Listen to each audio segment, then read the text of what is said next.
بسم الله الرحمن الرحيم، والصلاة والسلام على أشرف المرسلين سيدنا محمد عليه القدر العظيم الجاه على آله وصحبه وسلم.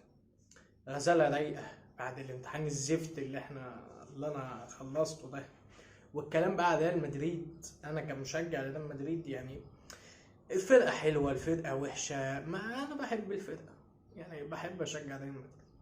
فلما أتكلم على ريال مدريد بحس كده ان الواحد قاعد مبسوط كده عايز كده. بص يا سيدي، نبدا بكريم بنزيما. كريم بنزيما يعني فكره ان هو يمشي من ريال مدريد انا بالنسبه لي كانتش صدمه، مع انه طلع قبلها بكام يوم قال لك لا انا قاعد، وبعد كده نزل الخبر مره واحده كده ان هو مشي. انا بالنسبه لي ما كانتش صدمه، كانتش صدمه موجعه ومؤلمه وزلزال والحاجات دي، لا.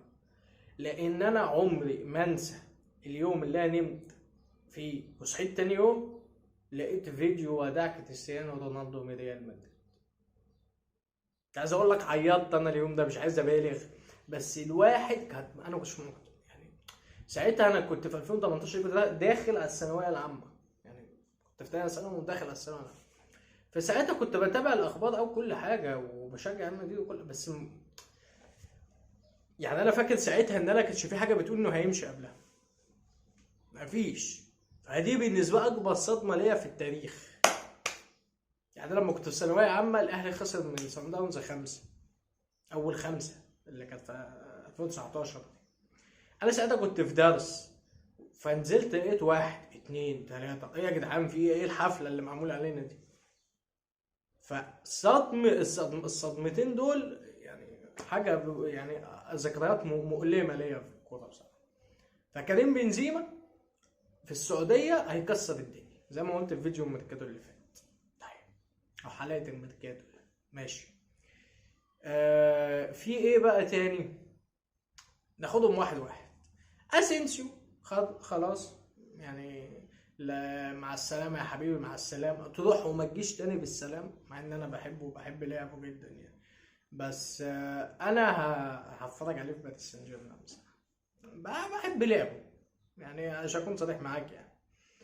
وايدن هازارد يعني الحمد لله الحمد لله الحمد لله مشي، وكان فاضل له موسم في عقده. الحمد لله ان بيريز قال لك لا احنا نمشي بقى ايه، ننظف بقى، خليك في صفي عشان بصفي. صراحه احنا نمشيك بقى، كفايه كده، عمالنا نديك فلوس عشان تاكل، كفايه كده. ومش هتكلم على ايدن هازارد اكتر من كده، ربنا يوفقه وفي المكان اللي هيروح خلاص، ودلوقتي فري يقدر يروح لاي نادي. وماريانو دياز تخيل مشي برضه، يعني الحمد لله. شوف يعني سبحانه سبحانه سبحانه. طيب دياز مشي، وناتشو يعني في كلام ان ريال مدريد عرض عليه موسم واحد بس، الموسم اللي جاي، يعني الموسم اللي جاي بس واحد ان هو يجدد وخلاص. جاله عرض من الانتر، هو رد واضح على الانتر بعد فتره، ما هو قاعد يفكر ان هو مش عايز يروح انتر ميلان الانتر، لكن ما قالش ان انا عايز اقعد في ريال مدريد ماشي. والعقد اللي معروض عليه موسم واحد بس، الموسم اللي جاي وخلاص. وداني سيبايوس اللي بيلعب في نص الملعب، هو يعني ايه مش عارف ولا بص، هو بنسبه 60% ممكن يجدد، بس ال 40% دول مش قليل، يعني 45% كمان ان هو ما يجددش. اخبار اللي طالعه كلها ان يعني ايه، انا عندنا فالفيردي وكامافينجا وتشاوميل وبلينجهام جاي، ومودريتش دي لسه ليه سنه كمان اللي جايه، وكروس كمان ما تعرفش، بس كروس ومودريتش اخر سنه ليهم السنه اللي جايه بكبرهم يعني، فاهم يعني موضوع فيه خد وهات لسه ما اتحسمش. في طبعا فران جارسيا باك شمال، كان طالع اعاره تقريبا لاتلتيكو بلباو. اللاعب ده انا كل معلوماتي عنه ان انا قعدت ادور وراه، لقيت ان هو باك شمال ينفع يبقى بديل، بس ما ينفعش يبقى باك شمال. هتقول لي ما في مندي، اقول لك معلش اقول لك معلش، مش هقول لك حاجه ثانيه اكتر من كده. فده ينفع بديل، هل انت كده مش هتجيب باك شمال؟ ما اعرفش يعني، هنشوف. بس فران جارسيا ينفع يبقى باك شمال كويس. باك شمال عنده، انا لما اتفرجت على هايلايتس دي بصراحه عشان ما اكذبش عليك كده، انا ما اعرفوش قوي يعني، شايف ان هو عنده سرعه، باك شمال سريع، مش بطه بلدي، لا مش بطه بلدي. فهنشوف. طيب في طبعا ابراهيم دياز اللي طالع اعاره من ريال مدريد لاي سي ميلان. هو بصوا دماغه قافله ان هو مش عايز يقف، يعني مش عايز يرجع ريال مدريد، قافله خلاص. نفس القفلان كده بتاع ريال مدريد مع اوديجارد، متعرفش ليه، متعرفش ايه السبب. نفس القفلان بتاع سيو هولنديز الباك الشمال بتاع اي سي ميلان، خد بالك. فهو مقفل دماغه ان هو عايز يقعد في اي سي ميلان خلاص. فهو اوريدي مضى خلاص معاهم عقد لحد 2027 وهيفضل قاعد في اي سي ميلان. ماشي. طب ريال مدريد بقى وافق على البيع، ما وافقش، ومفيش رد من ريال مدريد، لكن هو دي رغبته، مش هيرجع ريال مدريد بالعافيه يعني، فغالبا هيتباع. طيب ناس بتقول ان هو ممكن يجي ويبقى في خط الهجوم اللي فاضي ده، خط هجومه دلوقتي بتاع ريال مدريد ما فيهوش غير فينيسيوس ورودريجو، مفيش حد اصلا. ولا انا في الفارو بقى، الفارو رودريجيز باين، اللي كان جاب جون في اتلتيكو مدريد ده الطويل ده، بس مش حد تاني. فكان ممكن بقول لك ممكن يبقى في خط الهجوم، هو مش عايز يرجع. طيب مين بقى؟ تخيل كده مين بقى اللي هيجي بديل لبنزيما؟